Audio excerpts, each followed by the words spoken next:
Halo, Assalamualaikum warahmatullahi wabarakatuh. Perkenalkan, nama saya Nopsela Safitri dengan NPM 5020210 dari kelas 4E, mata kuliah Toah Kurikulum, Pendidikan Guru Skala Dasar. Di sini saya akan memberikan penjelasan secara singkat mengenai model pengembangan kurikulum. Yang pertama ada pengertian model. Model adalah konstruksi yang bersifat teoritis dari konsep. Banyak model yang dapat digunakan dalam pengembangan kurikulum. Di dalam pemilihan suatu model kurikulum bukan hanya didasarkan pada kelebihan dan kekurangannya saja, tetapi juga harus mempertimbangkan dengan sistem pendidikan dan sistem pengelolaan pendidikan mana yang dianut serta model konsep pendidikan mana yang digunakan. Menurut Robert S. Zain dalam Dakir, berbagai model dalam pengembangan kurikulum secara garis besar diutarakan sebagai berikut. Yang pertama ada model administratif. Model administratif diistilahkan juga model garis staff atau top-down, dari atas ke bawah.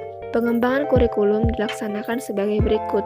A. Atasan membentuk tim yang terdiri atas penjabat teras yang berwenang atau pengawas pendidikan, Kepsek, dan pengajar inti. B. Tim merencanakan konsep rumusan tujuan umum dan rumusan falsafah yang diikuti. C. Dibentuk beberapa kelompok kerja yang anggotanya terdiri atas para spesialis kurikulum dan staf pengajar yang bertugas untuk merumuskan tujuan khusus, GBPP, dan kegiatan belajar. D. Hasil kerja dari butir 3 direvisi tim atas dasar pengalaman atau hasil dari tryout. E. Setelah tryout yang dilakukan oleh beberapa kepala sekolah dan telah direvisi seperlunya, baru kurikulum tersebut diimplementasikan. Selanjutnya yang kedua ada model BUKAM.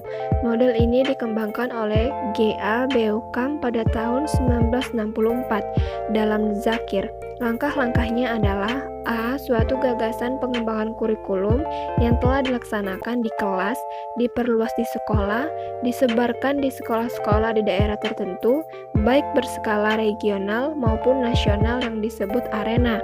B. Menunjuk tim pengembang yang terdiri atas ahli kurikulum, para expert, staf pengajar, petugas bimbingan, dan narasumber lain. C. Tim menyusun tujuan pengajaran, materi, dan pelaksanaan proses belajar mengajar. D. Melaksanakan kurikulum di sekolah. E. Mengevaluasi kurikulum yang berlaku. Dan yang selanjutnya ada model dari bawah atau grassroots. Adapun langkah-langkahnya, yang A. Inisiatif pengembangan datang dari bawah atau para pengajar. B. Tim pengajar dari beberapa sekolah ditambah narasumber lain dari orang tua siswa atau masyarakat luas yang relevan. C. Pihak atasan memberikan bimbingan dan dorongan. D. Untuk pemantapan konsep pengembangan yang telah dirintisnya, diadakan loka karya untuk input yang diperlukan. Dan yang selanjutnya ada model demonstrasi. Langkah-langkahnya: A. Staf pengajar pada satu sekolah menemukan suatu ide pengembangan dan ternyata hasilnya dinilai baik. Dan yang B. Kemudian hasilnya disebarluaskan di sekolah sekitar. Model yang selanjutnya yaitu model terbalik. Model terbalik ini dikembangkan oleh Hilda Tada atas dasar data induktif yang disebut model terbalik, karena biasanya pengembangan kurikulum didahului oleh konsep-konsep yang datangnya dari atas secara deduktif. Langkah-langkahnya sebagai berikut. A. Mendiagnosis kebutuhan, merumuskan tujuan, menentukan materi, menemukan penilaian, memperhatikan antara luas dan dalamnya bahan, kemudian disusunlah suatu unit kurikulum. B. Mengadakan tryout. C. Mengadakan revisi atas data tryout. D. Menyusun kerangka kerja teori.